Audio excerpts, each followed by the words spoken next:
I never imagined my daughter's wedding day would end with me standing in a police station. But sometimes protecting the people you love means shattering their dreams to save their future. My name is Elena Morrison, and this is the story of how I stopped my daughter's wedding just moments before she said I do. The morning started like any bride's mother would expect. I stood in my bedroom, staring at the elegant champagne-colored dress I'd chosen 4 months earlier. The kind of dress a mother wears when she's bursting with pride. I should have been calling my sisters, crying happy tears, posting photos on social media with captions like, "My baby girl is getting married today." But I wasn't doing any of that. Instead, I stood there with my hand pressed against my chest, feeling my heartbeat thunder in my ears. Something felt terribly wrong. I couldn't name it, couldn't explain it, but it sat in my stomach like a stone, heavy and cold and unwelcome. My husband David would have known what to do. He'd been gone for 4 years now, taken by cancer that moved too fast for us to fight. But I still caught myself thinking that way, wishing I could turn to him and whisper, "Do you feel it too? Do you sense something's not right?" But David wasn't here anymore, and my daughter Sophie, my beautiful, trusting Sophie, was downstairs getting ready to marry Marcus Chen. Handsome, charming Marcus. The man who said all the right things, who looked at Sophie like she hung the moon, who'd swept into our lives 18 months ago and changed everything. And yet, standing there in my bedroom, I felt like I was watching my daughter walk toward a cliff in the dark. You're being paranoid. You're being that overbearing mother everyone warns about. I shook my head, pushed the thought away, and reached for my earrings. Sophie was happy. That was what mattered, right? I was fastening the second earring when I heard the crunch of gravel outside. A car door slammed. I glanced at the clock. 7:45 in the morning. We weren't supposed to leave for the venue for another 30 minutes. I grabbed my purse and headed downstairs, my heels clicking against the hardwood floors. When I stepped outside, the autumn air hit me, crisp and cool, carrying the scent of fallen leaves. The kind of October morning that made you believe in fresh starts and new chapters. But the expression on James's face told a completely different story. James Cardwell had been our family's driver and handyman for 12 years. He'd driven David to his chemotherapy appointments. He'd driven me to the hospital the night David died. He'd helped Sophie move into her first apartment. James didn't panic, ever. But right now, he looked like a man barely keeping himself together. His hands were clenched at his sides. His jaw was tight. Fear flickered in his gray eyes. "Mrs. Morrison," he said, his voice low and urgent, "you need to get in the car right now." I froze on the front steps. "What?" "Please." He stepped closer, glancing back toward the house. "Get in the back seat. There's a blanket. Cover yourself completely. Don't make a sound." "James, what on earth are you talking about?" Mrs. Morrison asked. His voice cracked, and I'd never heard that happen before. "I made a promise to Mr. David before he died. I promised I'd look after you and Sophie, no matter what. Right now, I'm asking you to trust me. Please." David's name hit me like a physical blow. James never invoked David's memory lightly. In 12 years, I'd heard him mention my husband maybe 3 times, and each time it had been deadly serious. Through the window, I could see Sophie moving around in the living room, probably adjusting her veil for the 100th time, smiling, excited, ready to marry the man she loved. The man she thinks she loves. "James," I whispered, stepping closer. "What did you find out?" His throat worked. "Not here, not now, but you need to hear something before Sophie walks down that aisle. And she can't know you're listening." My hands started shaking. "What are you talking about?" "Please, Mrs. Morrison." James opened the back door of the black sedan. The interior smelled like leather and the lavender air freshener I'd given him last Christmas. "I'll explain everything, but we're running out of time." I stared at that open door, at the dark blanket folded on the seat, at James's face, this man who'd been like family for over a decade, who'd never lied to me, who'd held my hand at David's funeral, and promised he'd always be there for us. From inside the house, I heard Sophie's laugh, bright and musical. I climbed into the back seat. The dress caught on the doorframe. I bunched it up, squeezed myself into a space that suddenly felt impossibly small. James handed me the blanket, soft and heavy. "Cover yourself completely. he whispered. "He can't see you." I pulled the blanket over my head. The world went dark. I could hear my own breathing, loud and fast in the enclosed space. My heart hammered against my ribs. The door closed softly, and then I heard him. Marcus. "Morning, James. Ready to make this happen?" His voice was bright, excited, full of energy. "Good morning, Mr. Chen," James replied, his tone perfectly calm and professional. "Right on schedule." The passenger door opened. The seat shifted as Marcus slid in. His cologne filled the car, something expensive and sophisticated, with notes of cedar and spice. "Man," Marcus laughed, "I still can't believe this is happening. Me, getting married. Sophie Morrison is actually going to be my wife today." "It's a significant day, sir," James said quietly. "The biggest day of my life." I just wish Sophie's dad could be here.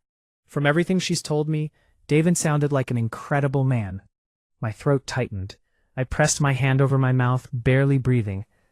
"Mr. David was a very good man," James said, and I could hear the emotion he was holding back. He would have wanted Sophie to be happy. "I'm going to make her so happy, James. I promise you that. I'm going to spend every day making sure she knows how loved she is." The engine started.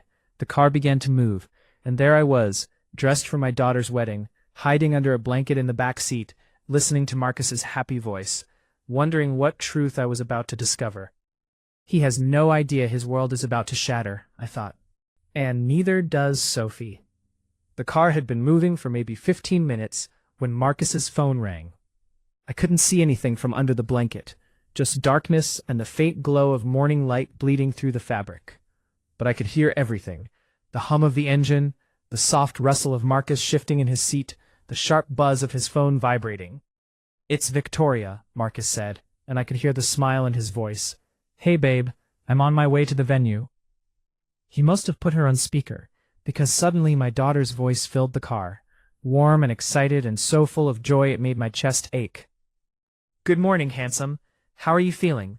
Nervous?" Marcus laughed, terrified actually, but good terrified, you know?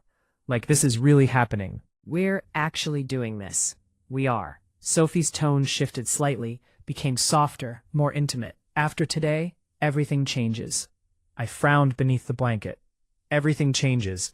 The words themselves were normal, something any bride might say on her wedding day. But something about the way Sophie said it, there was a tremor underneath, something that didn't quite sound like pure joy. Or maybe I was just being paranoid again, reading meaning into every little thing because James had planted seeds of doubt in my mind. "I can't wait to start our life together," Marcus said. "You, me, the whole future stretching out ahead of us." There was a pause, just a beat too long. "Yeah," Sophie said. "Finally, our life together. Finally." Why did that word sound so strange coming from her? I pressed my hand against my chest, trying to slow my breathing, trying to convince myself I was overthinking everything. "Where's your mom?" Sophie asked, her voice casual but curious. Marcus answered easily. "She's coming separately. She said she wanted some time to herself this morning. You know how moms get emotional about this stuff." My throat tightened. "Good," Sophie said. Then, softer, almost to herself. "That's good." Good? Why would it be good that I wasn't there in the car with Marcus? A different sound this time, an incoming call trying to break through. "Hang on, babe," Marcus said. "Someone's trying to call me." "Who?" Sophie's voice sharpened slightly. "I don't know. Unknown number." Marcus dismissed it. "Probably spam. Anyway, we were talking about tonight, right? The honeymoon suite?" They kept talking. Something about the reception, the first dance, whether Marcus had remembered to pick up his boutonniere. Normal wedding day chatter. But I barely heard it, because Marcus's phone buzzed again. Same unknown number. "That's weird," Marcus said, and this time his voice changed, just slightly. "Same number, calling back." "Ignore it," Sophie said quickly. Too quickly. "It's your wedding day. You don't have time for telemarketers." "Yeah, you're right." But Marcus sounded uncertain. They said their goodbyes. I love yous were exchanged. The call ended. Silence filled the car for maybe 45 seconds. Then the phone rang again. Not a buzz this time. A full, loud ring. For crying out loud, Marcus muttered. He grabbed the phone. Same number. Third time. What the hell? James's voice came from the driver's seat, calm and measured. You want me to pull over, sir? No. I'll just... Marcus's voice clipped short. Hello? I couldn't hear the other person, but I heard Marcus's response, and it made my blood run cold. I told you not to call this number. His voice dropped low. Not angry, scared. Actually scared. I told you I'd handle it. Stop calling me. He hung up fast, almost frantically. The car felt suddenly smaller, the air thicker. Everything all right, Mr. Chen? James asked, his tone perfectly neutral. Marcus forced a laugh, but it came out hollow and strained. Yeah, just wedding stress. You know, lot on my mind. Of course, sir, but I could hear it now. The tremor underneath Marcus's words. The way his breathing had quickened. The way he shifted in his seat, like he couldn't get comfortable. Marcus was scared, and he was lying. Who was that? I wanted to scream. Who's calling you? What aren't you telling us? But I stayed silent, frozen, barely breathing under that blanket. James's voice came again, gentle but probing. You sure you're all right, sir? You sound a bit unsettled. I'm fine, James.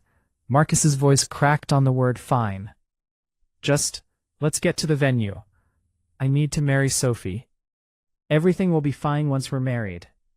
Once we're married. Like marriage was a finish line, a solution, a way to make something stop. My chest felt like someone had wrapped steel bands around it and pulled them tight. What are you running from, Marcus? And why do you think marrying my daughter will save you? The car kept moving, and I kept listening, and with every passing second my certainty grew. James was right to make me hide. James was right to make me listen, because the man my daughter was about to marry was terrified of something, and whatever it was bad enough that he was willing to let Sophie walk into it blind. If you feel my words, show your support by liking the video and subscribing to the channel.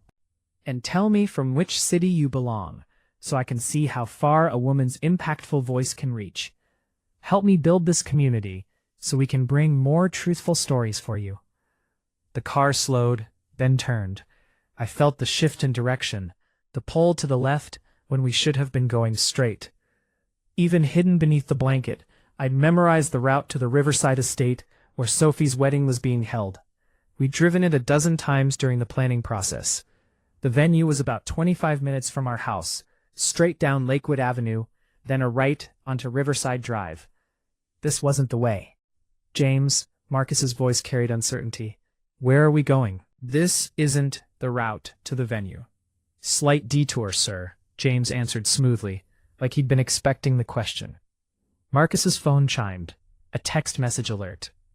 Oh, Marcus said, and his tone shifted, relief mixed with concern. It's Sophie. She says, hang on. I heard him reading aloud, the way people do when they're stressed. Emergency at friend's apartment. Need you to pick me up before venue. He paused. She sent an address. Everything all right? James asked. I don't know. She says it's urgent. Marcus's voice tightened. James, can we make a quick stop? I need to get Sophie. Of course, sir, James replied. Too easily, too prepared. He knew. James knew this was going to happen. The car turned again. The smooth hum of highway pavement became the rougher texture of city streets. I felt every bump, every pothole through the car's suspension. This is it? Marcus sounded confused. This neighborhood is, Sophie's friends usually live in, he trailed off. I knew what he meant. Sophie's circle lived in places like ours. Tree-lined streets in the suburban sprawl, with houses that had actual yards and two-car garages. Not here. Wherever here was, the car stopped. I'll be right back, Marcus said. She told me to meet her in apartment 312. The door opened, closed, footsteps on pavement growing fainter. Then James's voice, low and urgent. Mrs. Morrison, come out now. I pushed the blanket off. Light flooded in, autumn morning sun slanting through the car windows, almost blinding after so long in darkness. I blinked hard, my eyes adjusting. James stood at the open door, hand extended to help me out. I took it. My legs had gone stiff from staying curled up for so long. My dress was wrinkled beyond any hope of repair. I didn't care. "James," I hissed, keeping my voice low. "What is this? Where are we?" Just pointed. I followed his gesture. We were parked on a narrow street lined with older apartment buildings, maybe 40 years old, red brick facades showing their age. Across the street stood a 6-story building with a green awning over the entrance. A sign near the door read, "Park View Apartments." And there, just visible through the glass doors of the lobby, I could see Marcus. He was standing at the elevator, pressing the call button, checking his phone. "Look at the mailboxes," James said quietly. I looked. Through the glass doors, I could see a wall of mailboxes in the lobby. Even from this distance, I could read some of the names.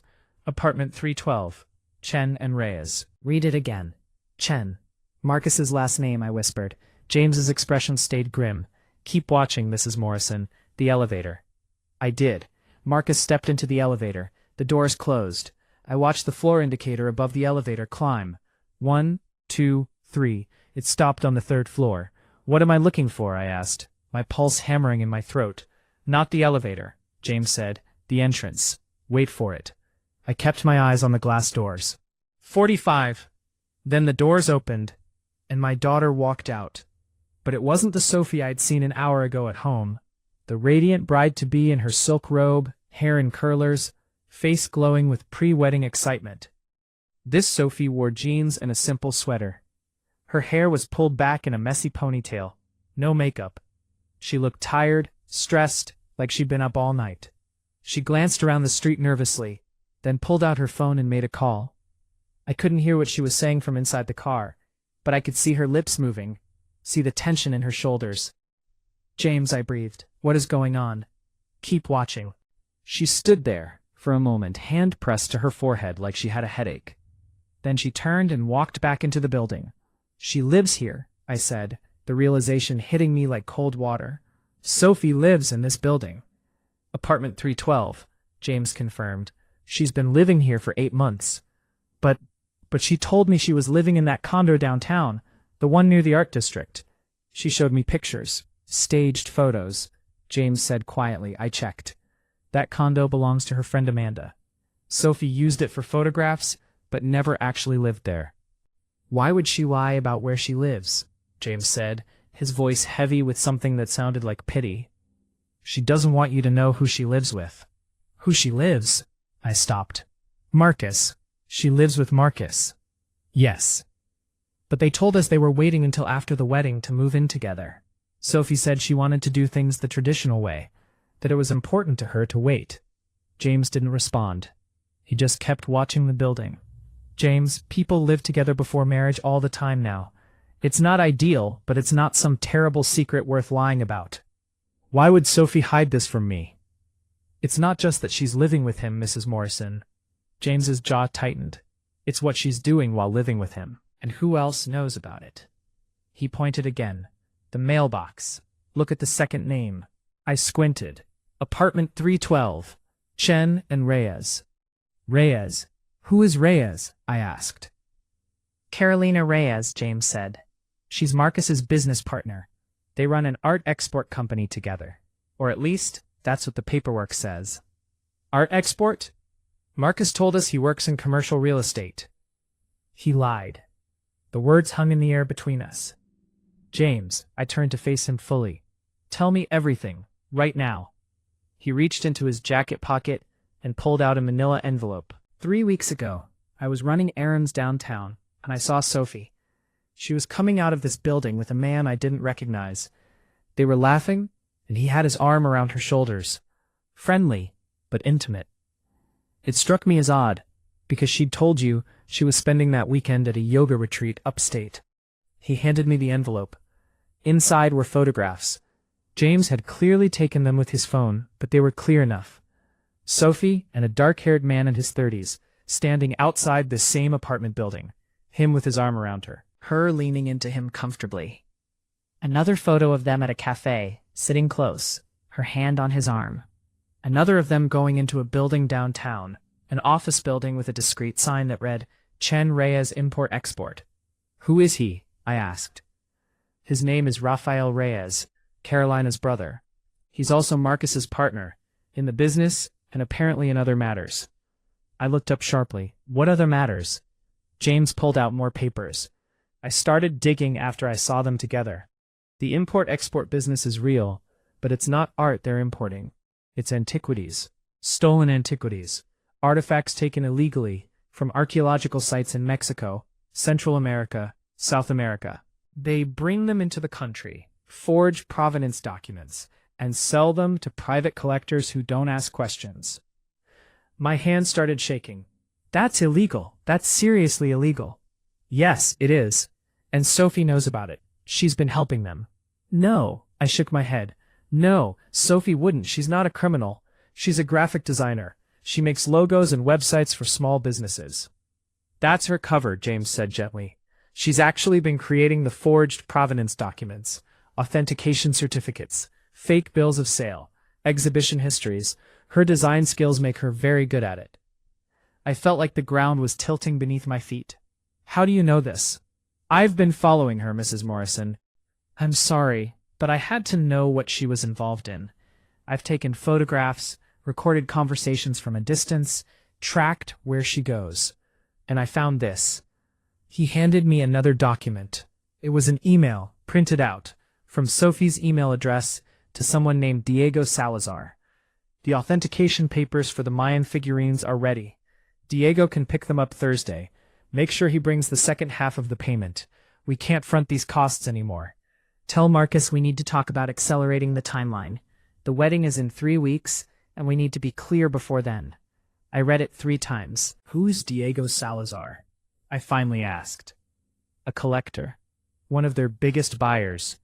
He's also under investigation by Interpol for trafficking stolen artifacts. I looked at the building, at the windows of the 3rd floor, trying to figure out which apartment was number 312.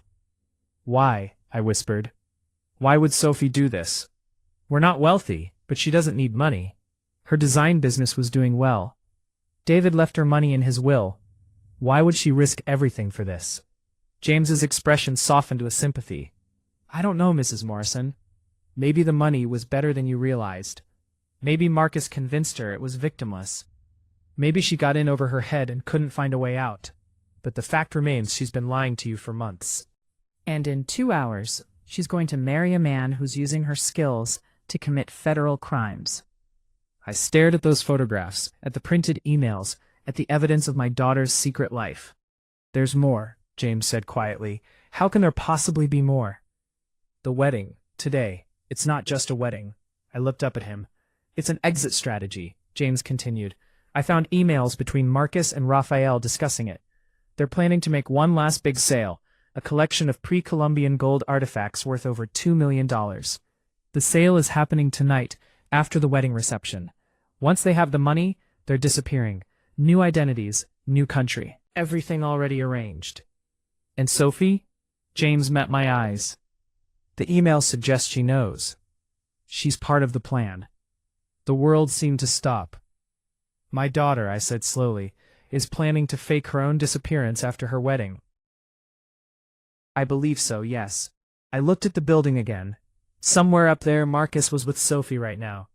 Probably going over last-minute details. Probably reassuring her that everything would be fine, that after tonight they'd be free, that their new life was about to begin. And Sophie, my Sophie, was choosing to leave everything behind. Her family, her home, her entire identity. Excitement? We need to call the police, I said. We will, James agreed. But if we call them now, Sophie will be arrested along with Marcus and Raphael and Carolina. She'll go to prison, Mrs. Morrison. Is that what you want?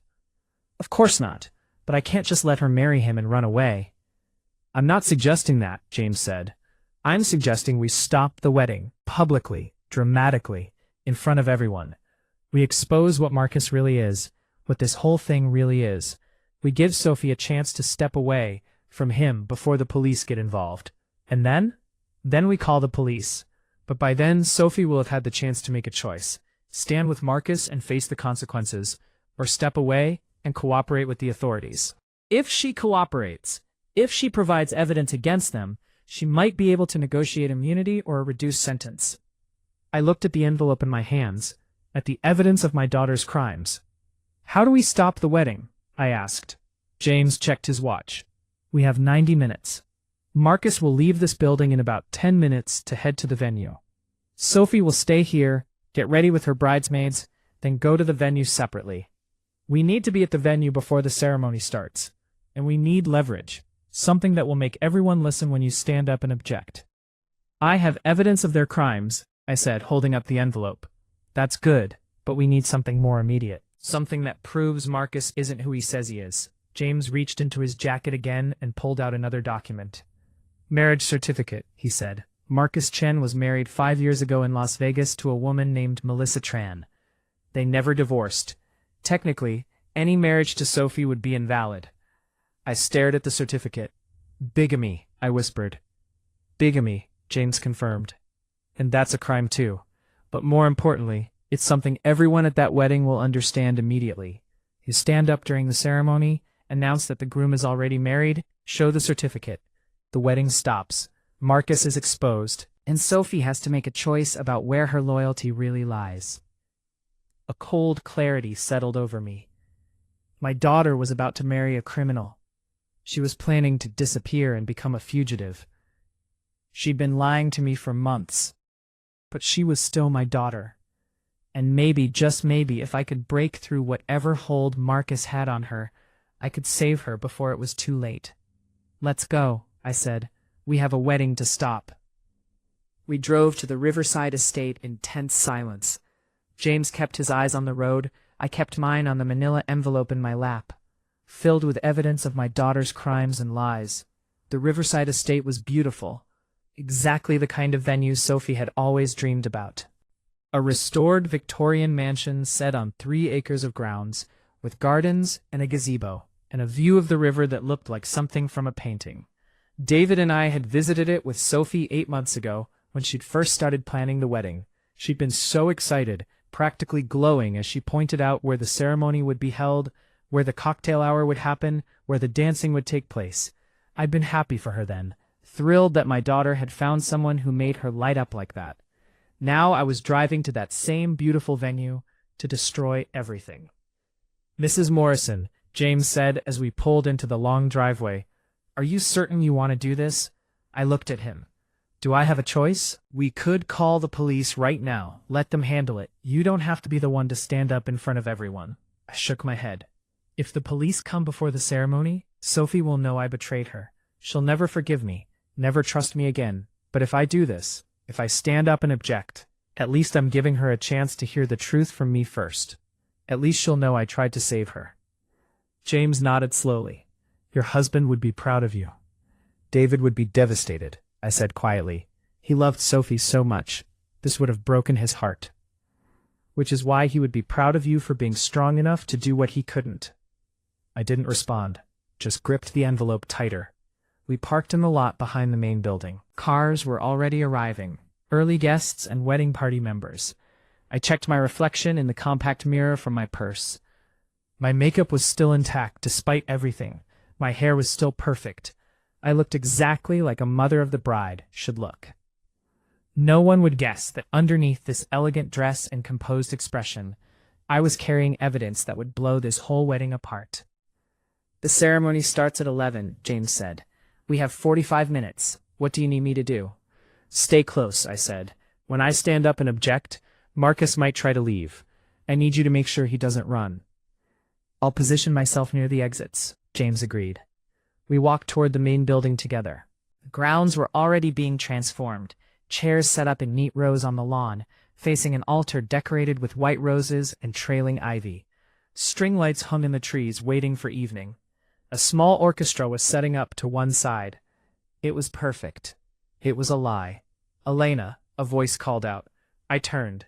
My sister Patricia was hurrying toward me, elegant in a navy dress, her face bright with excitement.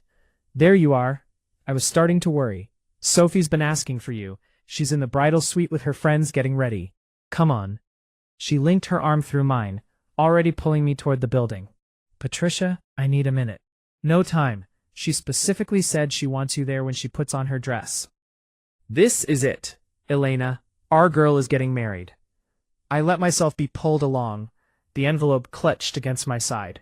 The bridal suite was on the second floor of the mansion, a large room with tall windows and antique furniture that had been converted into a preparation space. Sophie's bridesmaids were there, 3 young women I'd met a few times, all dressed in their sage green bridesmaid dresses, hair and makeup already done. And there, in the center of the room, was Sophie. She stood in front of a full-length mirror in her slip, staring at her wedding dress hanging on a hook nearby. The dress was stunning. Ivory lace with delicate beading, exactly what she'd wanted. She looked up when I entered, her face lit up. "You're here." She rushed over and hugged me tight. She smelled like the jasmine perfume she'd worn since high school, mixed with hairspray and nervous sweat. "Hi, sweetheart," I managed, wrapping my arms around her. She pulled back, studying my face. "Are you okay? You look stressed." "Just emotional," I lied. "My baby is getting married." Sophie's eyes welled up. "Don't make me cry. I just got my makeup perfect." Her friends laughed. Patricia handed Sophie a tissue. "Okay," Sophie said, taking a deep breath. "Okay, I'm ready. Help me into the dress?" The next 10 minutes were a blur of fabric and buttons and adjustments. Patricia and I helped Sophie step into the dress, then worked together to fasten the dozens of tiny buttons up the back. The bridesmaids fussed with the train, making sure it fell perfectly. When we were done, Sophie turned to face the mirror. She looked absolutely beautiful. The dress fitted her perfectly, highlighting her figure without being too revealing. The lace was delicate and romantic. Her dark hair was swept up in an elegant updo, with small white flowers woven through it. Her makeup was subtle, but glowing. She looked like every bride's dream version of herself. "Oh, honey," Patricia breathed. "We're stunning." Sophie's eyes filled with tears again. "You think Marcus will like it?" "He's going to lose his mind when he sees you," one of the bridesmaids said. Sophie smiled, but I saw something flicker across her face. Doubt? Fear? Guilt? "Mom," she turned to me. "What do you think?"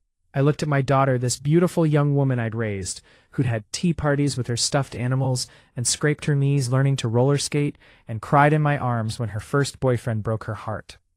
This woman who was currently helping criminals steal and sell stolen artifacts, who was planning to fake her own disappearance tonight, who'd been lying to me for months. "You look perfect, sweetheart," I said, because it was true. Sophie hugged me again. "Thank you for everything, Mom. For supporting me and Marcus, for accepting him into the family, for being here today. It means everything." Over her shoulder, I could see Patricia dabbing at her eyes with a tissue.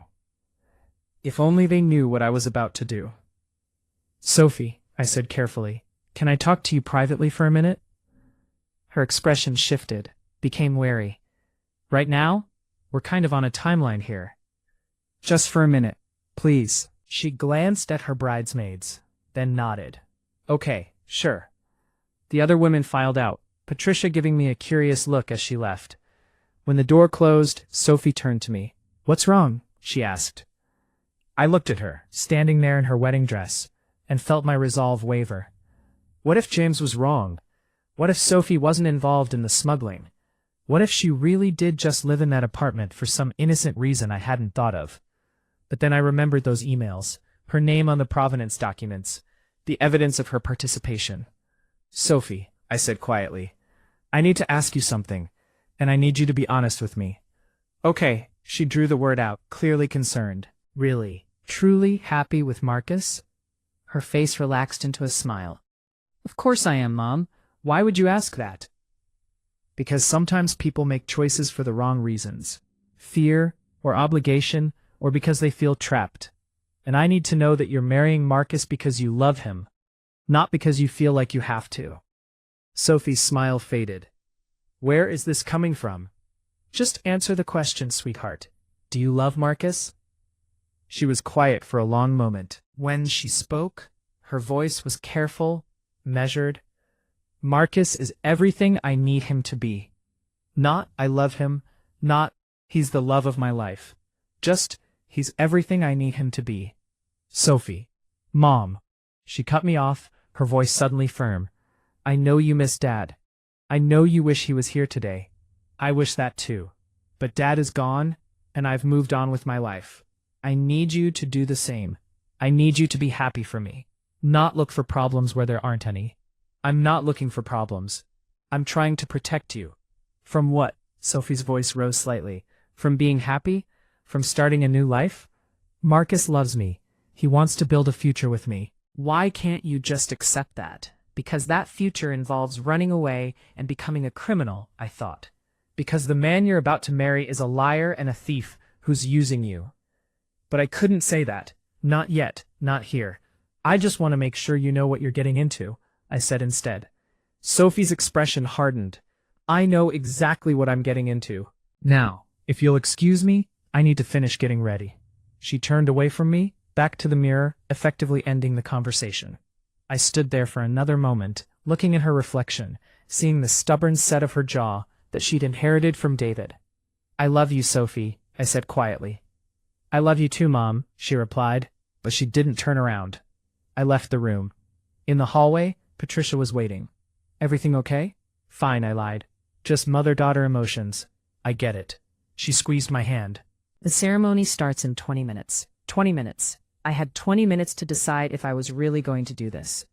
20 minutes before I either saved my daughter or lost her forever.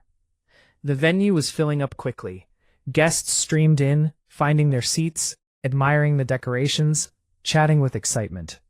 The string quartet played soft classical music. The autumn sun filtered through the trees, creating dappled patterns on the white chairs. Patricia led me to the front row on the bride's side, the seat of honor reserved for the mother of the bride. I sat down, the envelope hidden in my large purse beside me. James was positioned near the side entrance, trying to blend in with the catering staff. He caught my eye and gave a small nod. Ready? I didn't know. I honestly didn't know. I watched as more guests arrived. Sophie's friends from college, her design clients, neighbors from our street, distant relatives I hadn't seen in years. All dressed up, all smiling, all expecting a beautiful celebration.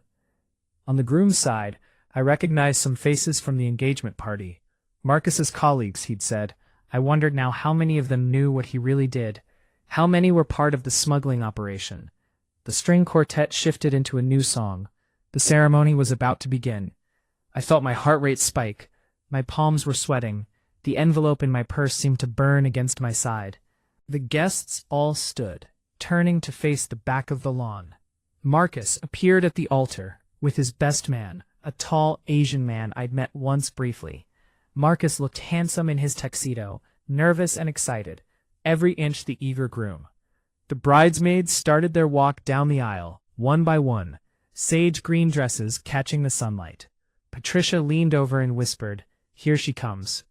The wedding march began, and there, at the back of the lawn, appeared Sophie.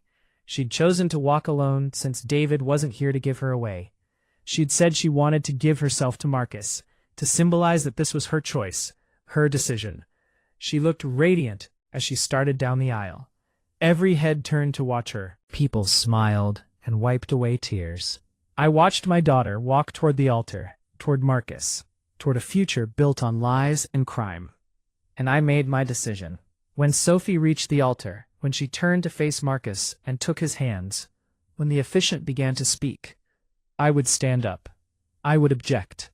I would show everyone the evidence. And I would trust that somewhere, underneath all the lies and the fear and whatever hold Marcus had on her, my daughter was still the good person David and I had raised her to be. Sophie reached the front. She handed her bouquet to one of the bridesmaids. She turned to face Marcus, who was looking at her like she was the only person in the world. The officiant, a kind-faced woman in her 60s, smiled at the assembled crowd. Welcome everyone to this joyous celebration. We are gathered here today to witness the union of Sophie Morrison and Marcus Chen in marriage. I gripped the arms of my chair. Marriage is a sacred bond, the officiant continued, built on love, trust, and honesty. It is a commitment to stand together through all of life's challenges, to support each other, to honor each other, to be true to each other. Trust, honesty, honor, true. All things that were completely absent from this union.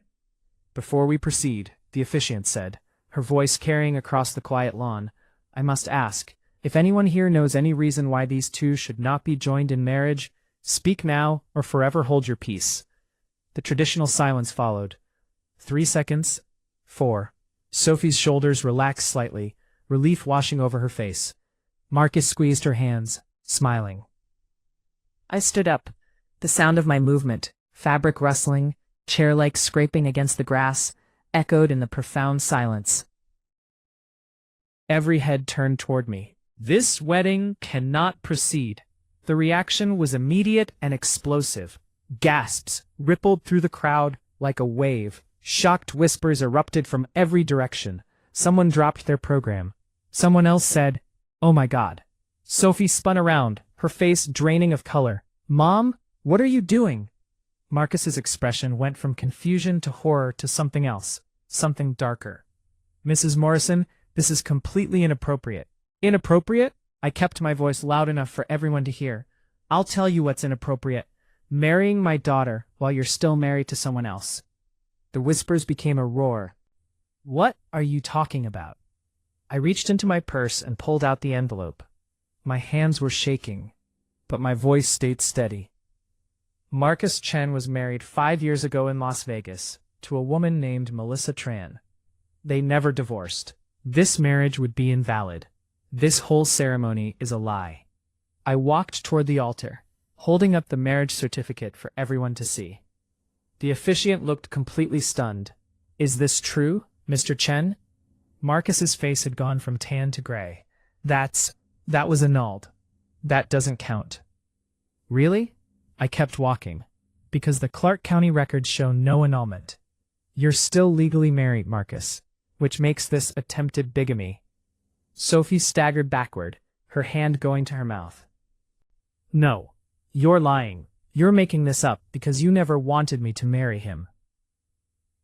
"I wish I was lying, sweetheart." I reached the altar, standing just a few feet from them. "I really, really wish I was." I held out the certificate to the officiant, who took it with trembling hands. She scanned it, her face growing more concerned with each line she read. "This appears to be authentic," she said quietly. "Because it is authentic," I said.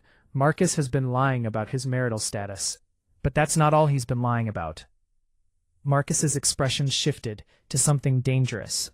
"Mrs. Morrison, you need to stop talking right now." "Or what?" I challenged. "You'll have me arrested?" "By all means, call the police. I'd love for them to come here. I have so much to tell them." Sophie's voice was barely a whisper. "Mom, please stop. Please. You're ruining everything." "No, sweetheart. He ruined everything. Marcus Chen doesn't work in commercial real estate. He runs an illegal smuggling operation, importing stolen artifacts and selling them to collectors. And you've been helping him create forged documents to make those artifacts appear legitimate." The crowd erupted again. More gasps, shocked exclamations. People stood up to see better, to hear better. Patricia's voice cut through the noise. "Elena, what are you saying?" I pulled out more documents from the envelope. The emails, the photographs, the evidence James had collected. "I'm saying that my daughter and her fiancé are criminals. I'm saying this whole wedding is a cover for their plan to disappear tonight, after making one final illegal sale. I'm saying that everything we've been told is a lie." Sophie's face crumpled. Who told you?" "Does it matter?" I kept my eyes on her. "What matters is that it's true. All of it. Isn't it, Sophie?" She didn't answer, just stood there in her beautiful wedding dress, tears streaming down her face, destroying her perfect makeup. Marcus grabbed her arm. "Don't say anything. We're leaving. Right now." But James appeared behind them, blocking their path. "I don't think so, sir."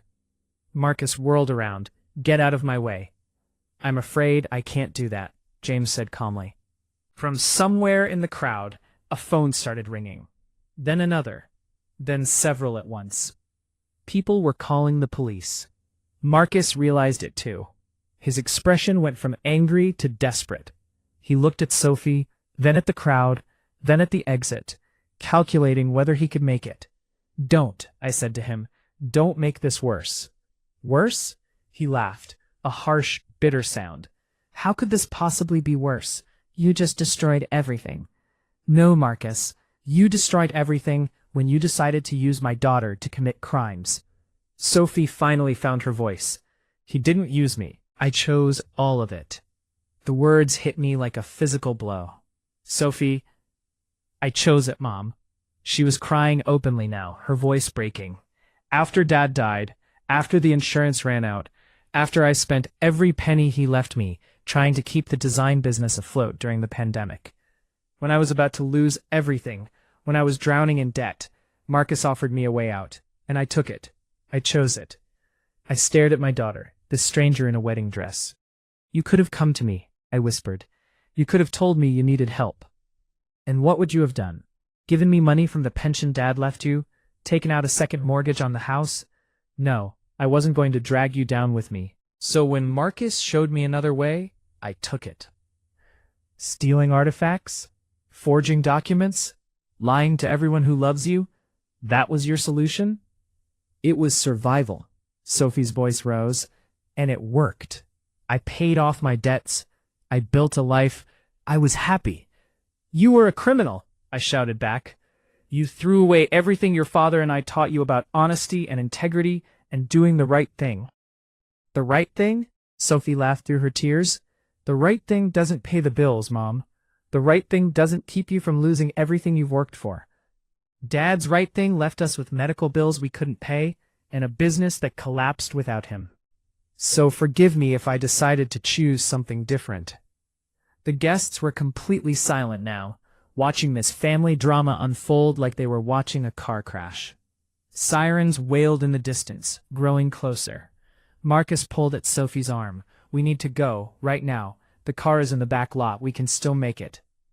Sophie looked at him, then at me, torn. Sophie, please, I said, my voice breaking. Don't do this. Don't run. If you cooperate with the police, if you help them, maybe they'll be lenient. Maybe you can make a deal. But if you run, if you disappear with him, you'll be a fugitive forever. You'll never be able to come home. Home? Sophie's voice was empty. What home? You just humiliated me in front of everyone I know. You destroyed my wedding. You called the police on me. What home could I possibly come back to? Your home with me. I was crying now too. You're my daughter. No matter what you've done, no matter what choices you've made, you're still my daughter, and I love you. Please don't run. Please stay and face this. Let me help you. Sophie stood there, hand in Marcus's, tears streaming down her face, her wedding dress billowing in the autumn breeze. The sirens grew louder. Sophie, Marcus said urgently, we have to go, now. If you feel my words, show your support by liking the video and subscribing to the channel. And tell me from which city you belong, so I can see how far a woman's impactful voice can reach. Help me build this community so we can bring more truthful stories for you. She looked at me one more time. I'm sorry, Mom, she whispered. And then she ran. Sophie kicked off her heels and grabbed her dress in both hands, hiking it up to her knees. Marcus pulled her toward the back of the property, toward the parking lot, moving fast. Stop them, someone in the crowd shouted. James started after them, but he was in his 60s, and they were young and desperate. Other guests stood frozen, shocked, not sure what to do. I ran. I didn't think about my own heels, or my dress, or the fact that I hadn't run anywhere in years. I just ran, following my daughter as she fled from her own wedding. Sophie, I screamed, please stop. She didn't stop, didn't even look back. They reached the parking lot. Marcus pulled keys from his pocket, clicking them toward a black SUV parked near the exit. Sophie, don't do this. I was sobbing now, still running, my lungs burning. She reached the passenger door. Marcus was already climbing into the driver's seat. And then she paused. Just for a second. Her hand on the door handle. Her face turned back toward me. Our eyes met. I saw everything in that moment. The fear, the shame, the desperate hope that maybe, somehow, this could still work out. The realization that it couldn't. I love you, I called out. Whatever happens, I love you. Sophie's face crumpled. I'm sorry, she mouthed. The sirens were right outside now. Multiple police cars coming up the long driveway. "Sophie, get in," Marcus shouted. She looked at him, then at me, then at the police cars, and she let go of the door handle. "I can't," she said quietly. "What?" Marcus stared at her through the open door. "I can't run anymore." Sophie's voice grew stronger. "I'm done running." "Don't be stupid. Get in the car." "No." She stepped back from the vehicle. "I'm done, Marcus. It's over." His face twisted with anger and betrayal. "After everything I've done for you? After everything we planned?" "You mean after everything you manipulated me into doing?" Sophie's voice was bitter. "I was drowning, and you threw me an anchor, not a life preserver. You knew I was desperate, and you used that to pull me into your crimes, and I let you because I was scared and weak and didn't want to ask my mother for help." The police cars screeched to a stop, surrounding the parking lot. Car doors slammed. Officers emerged, hands on their weapons. "Out of the vehicle," one officer shouted. "Hands where we can see them." Marcus looked at Sophie one more time. "I loved you," he said. "No," she replied softly. "You loved what I could do for you." Then she turned and walked toward me, her wedding dress trailing in the dirt. The police swarmed Marcus's car. He was pulled out, handcuffed, read his rights. More officers appeared, heading toward the main building, probably looking for Raphael and Carolina. Sophie stopped a few feet away from me.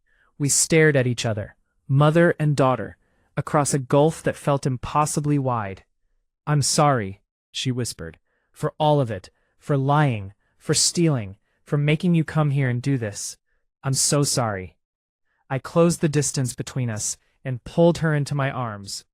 She collapsed against me, sobbing, the way she used to when she was a little girl, and something scared her. Her wedding dress crumpled between us. Her carefully styled hair came loose. None of it mattered. "I've got you," I murmured, the same words I'd said to her 1,000 times when she was small. "I've got you, baby. It's going to be okay." "No, it's not," she cried. "I'm going to prison." "Maybe, but I'll be there through all of it. I promise." An officer approached us carefully.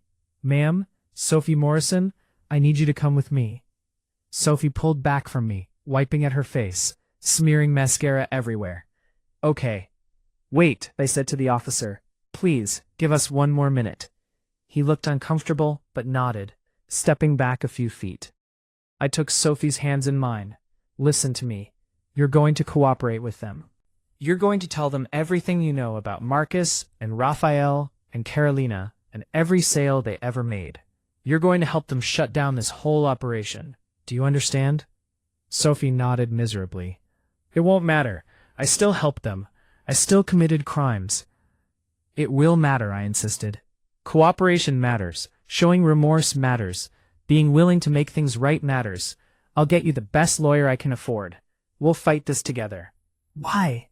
Sophie's voice broke. "After what I did, after how I treated you, why would you help me?" I cupped her face in my hands. "Because you're my daughter. Because your father and I loved you from the moment you were born, and nothing you could ever do would change that. Because everyone deserves a second chance." And because I believe that underneath all the lies and the fear, you're still the good person we raised you to be. Fresh tears spilled down Sophie's cheeks. "I miss Dad so much." "I know, baby. Me too. I'm so ashamed. He'd be so disappointed in me." I thought about David, about his steady presence and his unwavering ethics and his deep love for our daughter. "Your father would be heartbroken about the choices you made," I said honestly. "But he would never stop loving you, and he would want you to do the right thing now, even though it's hard. Especially because it's hard." Sophie nodded, squaring her shoulders slightly. "Okay, I'll tell them everything. That's my girl. Ma'am, I really need to take her now." Sophie looked at me one more time. "Will you come to the station?" "I'll be right behind you," I promised. "I'm not leaving you alone in this." She nodded, turned to go with the officer, paused. "Mom, thank you for caring enough to stop me, for loving me enough to ruin everything." "I didn't ruin everything, Sophie. I'm trying to save what's left." They led her away. My daughter in her wedding dress, hands cuffed behind her back, walking toward a police car, instead of toward her new life. Patricia appeared beside me, her face pale with shock. Elena, what just happened? Is any of that true? Sophie was really involved in smuggling? I watched them put Sophie in the police car, watched her duck her head to fit through the door, watched them close it behind her. Yes, I said quietly. All of it. My God, we had no idea. She seemed so happy, so settled with Marcus. How did you find out? I looked at James, who'd been standing quietly nearby through all of this. James discovered it. He saved her, really. If we'd let the wedding happen, if they'd run tonight, she'd be a fugitive. At least this way she has a chance. Patricia put her arm around me. What do you need? What can I do? Can you handle things here? The guests, the venue, all of this? I need to go to the police station. Be with your daughter. I started toward my car, then stopped. The guests were still there, hundreds of them, standing in shocked clusters, whispering, staring. This was supposed to be a celebration. Instead, it had become a spectacle, a scandal, something they'd talk about for years. I turned to face them, raised my voice. I'm sorry you all had to witness this. I'm sorry your day was ruined. But I'm not sorry I stopped this wedding. My daughter made terrible choices, and she's going to face the consequences. But she's still my daughter, and I will stand by her. That's what mothers do. We protect our children, even when it means protecting them from themselves. Even when it costs us everything. The crowd was silent, watching me. If any of you have ever loved someone who made bad choices, I continued, if you've ever had to choose between keeping the peace and doing what's right, you'll understand why I did this. And if you don't understand, that's okay too. Thank you for coming.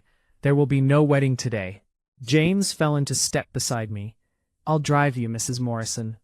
Thank you, James, for everything. If you hadn't found out, if you hadn't told me, I made a promise to Mr. David, he said simply. I keep my promises. The police station was cold and institutional. Fluorescent lights and tile floors, and the smell of bad coffee. I sat in a waiting area while they processed Sophie, while lawyers arrived, while questions were asked and answered. Patricia had called our family attorney, Linda Chen, no relation to Marcus. Linda was already making calls, negotiating, trying to arrange the best possible outcome for Sophie. Hours passed. The sun set. The beautiful October day that was supposed to be my daughter's wedding day faded into evening. Finally, Linda emerged from the back. She looked exhausted. How is she? I asked immediately. Scared, ashamed, but she's cooperating fully. She's giving them names, dates, sale records, everything she knows about the operation. Will it help? Linda sat down beside me. Maybe. The DA is willing to consider a plea deal if her information leads to more arrests. Reduced charges, possibly even probation instead of prison time if she continues to cooperate and shows genuine remorse. How reduced? Instead of federal smuggling charges that could mean 10 years, maybe conspiracy charges with a 2-year sentence, suspended if she stays clean and continues helping with the investigation. But it was hope. Can I see her? Linda nodded. They're allowing a brief visit. Come on. They led me to a small room with a table and 2 chairs. Sophie was already there, still in her wedding dress, though someone had given her a blanket to wrap around her shoulders. Her makeup was completely ruined, her hair falling down around her face. She looked young and scared, and nothing like the confident bride from this morning. She looked up when I entered. Her eyes were red from crying. Mom. I sat down across from her, reached across the table to take her hands. I'm here, sweetheart. I'm here. I told them everything, she said, her voice rough. About the sales, about the forgeries, about the clients, all of it. Good. That's good, Sophie. I destroyed so many artifacts, she whispered. Things that belonged to other cultures, that should have been in museums or given back to their countries of origin. And we sold them to rich people who just wanted to own something rare. We destroyed history for money. I know. How did I become this person? She looked at me with devastated eyes. How did I go from being the girl who cried when her hamster died to someone who could steal irreplaceable artifacts without even feeling guilty? Because you were scared, I said gently. Because when people are desperate, they make choices they never thought they'd make. That doesn't excuse what you did, but it explains it. I loved him, Sophie said quietly. Marcus, I really did love him. Or at least, I thought I did. Maybe I just loved that he made me feel less scared. Love and fear get tangled up sometimes. It's hard to tell them apart. She was quiet for a moment. Dad would be so ashamed of me. I squeezed her hands tighter. Your father loved you more than anything in this world. He would be heartbroken about your choices, yes. But he would also want you to learn from this, to grow from it, to become better. That's what he always believed in, Sophie. Second chances. Growth. People being more than their worst moments. I don't deserve a second chance. Maybe not. But you're getting one anyway. Linda says the DA might offer a deal. Reduced charges if you keep cooperating. You might not have to go to prison. Really? Really. But it means you have to be completely honest with them about everything. No more lies, no more secrets. Can you do that? She nodded quickly. Yes, I promise. I'm done lying. And you have to testify if they need you to. Against Marcus, against Raphael and Carolina, against whoever they arrest. Are you willing to do that? Sophie's expression hardened slightly. Marcus used me. He knew I was desperate, and he used that to pull me into his operation. He told me it was victimless, that we were just moving objects around, that no one got hurt. But that was a lie. People did get hurt. Cultures lost pieces of their heritage. Museums lost opportunities to preserve history. And I helped him do it. So yes, I'll testify against him. I felt a surge of pride. There she was. The one David and I had raised to stand up for what's right, even when it's hard. I'm proud of you, I said. Sophie's eyes filled with tears again. How can you be proud of me after what I did? Because you're taking responsibility. Because you're trying to make it right.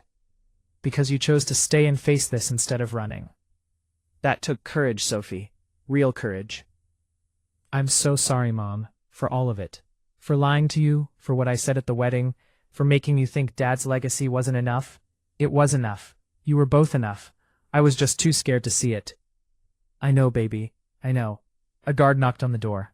Time's up, ma'am. Sophie stood too.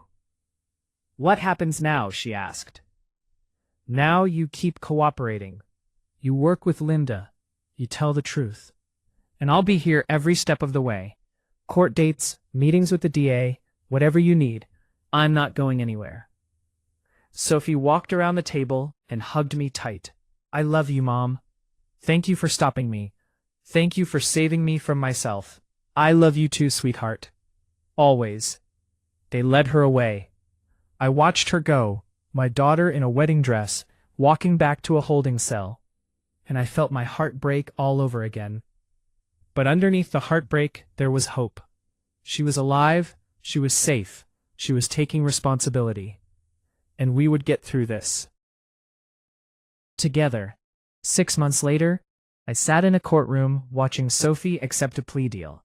2 years probation, 500 hours of community service, and continued cooperation with federal authorities investigating the smuggling ring. No prison time. Marcus, Raphael, and Carolina had all been arrested and charged. Their trial was still months away, but the evidence was overwhelming. They were looking at significant prison sentences.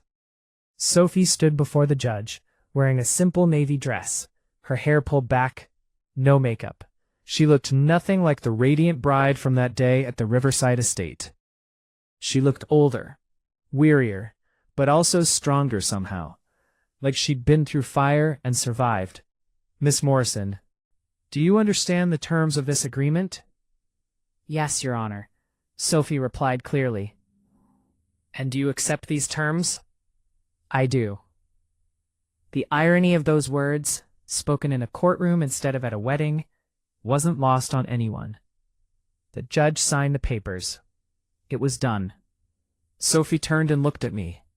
I smiled at her. She smiled back, genuine and grateful. We walked out of the courtroom together. Linda on one side, Patricia on the other, me in the middle. A family, broken and scarred, but still together. Outside, the spring sun was warm on our faces. 6 months since that terrible October day. Half a year of lawyers and depositions and shame and slowly rebuilding trust.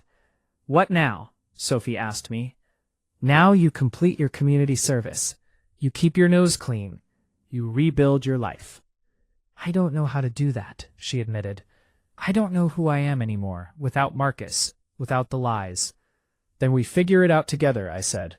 You come home for a while. You live with me. We take it one day at a time. Sophie looked uncertain. Are you sure? After everything? I'm sure. Your room is exactly as you left it. Well, before you moved into that apartment I didn't know about. But the point stands. You're welcome home, Sophie. Always. She hugged me right there on the courthouse steps. For not giving up on me. That's not something mothers do, I replied. We don't give up on our children, ever. As we walked to the car, I thought about David. How much I wished he could see this, see Sophie taking responsibility and making things right. How proud he would be, despite everything. But he wasn't here. It was just me and Sophie and Patricia and James and Linda. All of us working together to build something new from the wreckage. And that was okay. Because this is what love looks like sometimes. Not the fairy tale wedding with the white dress and the happy ending, but the messy, complicated, painful process of saving someone from themselves, of standing by them when they fall, of believing they can be better than their worst choices. We cleared out her old room together, making space for the adult version of her, not the teenager who'd last lived there. She started her community service at a local museum, helping catalog and preserve artifacts. The irony wasn't lost on her. Redemption has a sense of humor, she said the first day. Slowly, carefully, we rebuilt our relationship. There were hard conversations about trust and honesty and the choices she'd made. There were therapy sessions, both individual and together. There were days she cried, and days I cried, and days we both wondered if this would ever feel normal again. But there were also good days. Days where we cooked dinner together and laughed at something silly. Days where she showed me her community service work, and I could see her genuine passion for preservation and history. Days where she seemed lighter, freer, more like herself than she'd been in years. One evening, about 4 months after she moved back in, we were sitting on the back porch, watching the sunset. Sophie had just finished a shift at the museum. She looked tired, but content. "Mom," she said quietly, "can I ask you something?" "Always." "At the wedding, when you stood up and objected, were you scared?" I thought about it. Terrified. I was afraid you'd hate me forever. Afraid I was making a mistake. Afraid of losing you. But you did it anyway. Yes. Why? I mean, I know why, to save me, but what made you actually do it? What gave you the courage? I looked at the sunset, at the purple and orange painting the sky, and thought about David, about the life we built, about the values we tried to pass on. Your father used to say that the right thing and the easy thing are rarely the same thing, and that you can always tell what kind of person someone is by which one they choose when it matters most. And you chose the right thing. I chose you, I corrected. I chose protecting you over protecting your feelings. I chose your future over your happiness in that moment. I chose truth over comfort. Those were all hard choices, but they were the only choices I could live with. Sophie was quiet for a long moment. "I'm glad you did it. I know I wasn't glad at the time. I was furious and humiliated and convinced you'd ruined my life. You saved me from becoming someone I couldn't live with." "You saved yourself, sweetheart. When you decided to stay, when you decided to tell the truth, when you decided to face the consequences instead of running. That was all you." She smiled slightly. "We make a good team. We do." She leaned her head on my shoulder, the way she used to when she was small. "I miss Dad." "Me too, baby. Me too." We sat there together as the sun set, mother and daughter, survivors of a storm we'd weathered together. It wasn't the life I'd imagined for us. It wasn't the fairy tale ending I'd hoped for when I watched Sophie walk down the aisle. It was built on truth instead of lies. And it was ours. If you feel my words, show your support by liking the video and subscribing to the channel. And tell me from which city you belong, so I can see how far a woman's impactful voice can reach. Help me build this community so we can bring more truthful stories for you. A year after the wedding that never was, Sophie completed her community service. The museum where she'd been working offered her a real job as an assistant curator specializing in provenance research, the very thing she'd once forged. They want me to help verify the authenticity of their acquisitions, she told me, her face brighter than I'd seen it in months, to make sure they're not accidentally displaying stolen artifacts. They said my unique perspective and experience would be valuable. Unique perspective, I repeated amused. That's one way to put it. I know, right? But Mom, this feels right, like I can actually do something good with what I learned, like I can help protect the things I once helped steal. Your father would call that redemption, I said. What would you call it? I looked at my daughter, 28 years old, scarred by her mistakes, but stronger for having faced them, and I felt something settle in my chest. Peace, maybe. Or hope. I'd call it growth, I said, and I'd say I'm proud of you. She took the job. 3 months later, she helped identify a collection of pre-Columbian pottery that had been illegally exported from Peru. The museum returned the pieces to the Peruvian government, who displayed them in their national museum with a plaque thanking Sophie for her research. She cried when she saw the photo of that plaque. I spent 2 years helping steal history, she said, and now I'm helping return it. Is that enough, Mom? Can that ever be enough to balance what I did? I don't know if life works that way, I told her honestly. I don't think we get to completely erase our mistakes by doing good things later, but I think we get to choose what kind of person we become after we've fallen. And you're choosing to be someone who makes things right. That matters, Sophie. That really matters. She nodded, wiping her eyes. Every day, I'm trying. That's all any of us can do. 2 years after the wedding, on what would have been her second anniversary with Marcus, Sophie and I visited David's grave. We brought flowers, white roses, his favorite. Hi, Dad, Sophie said softly, kneeling beside the headstone. I'm sorry it took me so long to visit. I was ashamed. I didn't know what to say to you. The autumn breeze rustled the leaves around us, the same kind of October day when everything had fallen apart. I messed up really badly, Sophie continued. I made choices you would have hated. I became someone you wouldn't have recognized. But Mom, she saved me. She did what you always did. She loved me enough to tell me the truth, even when it hurt. She protected me from myself. I stood back, letting her have this moment with her father. I'm doing better now, Sophie said. I have a job I love. I'm helping people instead of hurting them. I'm trying to be the person you and Mom raised me to be. It's hard some days. I still have nightmares about prison, about what could have happened if Mom hadn't stopped me. But I'm making it. We're making it. She placed the roses against the headstone. I miss you, Dad, every single day, and I'm sorry I let you down. I'm going to spend the rest of my life trying to make you proud again. I joined her at the grave, putting my arm around her shoulders. He is proud of you. He would be so proud of how far you've come. You think so? I know so. We stood there together for a long time, the three of us, mother and daughter, and the memory of the man who'd loved us both. As we walked back to the car, Sophie said, Mom, can I ask you something? Of course. Do you ever regret it? Standing up at the wedding? Destroying everything in front of all those people? Making me face all of this? I thought about it carefully. I regret that it had to happen. I regret that you got into that situation in the first place. I regret the pain you went through. But do I regret stopping you from marrying Marcus and running away to become a fugitive? No, never.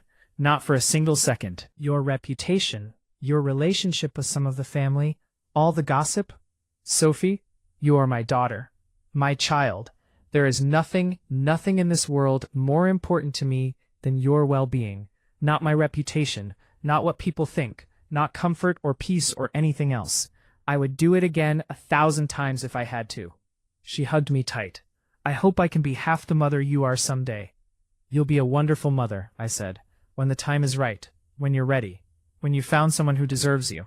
I don't know if I'll ever trust anyone again, she admitted. After Marcus, after everything, I don't know if I can. That's okay. Trust is something you rebuild slowly. You have your whole life ahead of you. As we drove home, Sophie turned to me with a small smile. You know what's funny? I spent so much energy trying to have the perfect wedding, the perfect dress, the perfect day, and none of it mattered. The things that really mattered were always right in front of me. You, Dad's memory, family, truth. I just couldn't see it until you forced me to look. Sometimes we can't see what's right in front of us until someone we trust points it out, I said. That's what family is for. Now, as I sit here telling you this story, it's been 3 years since that day.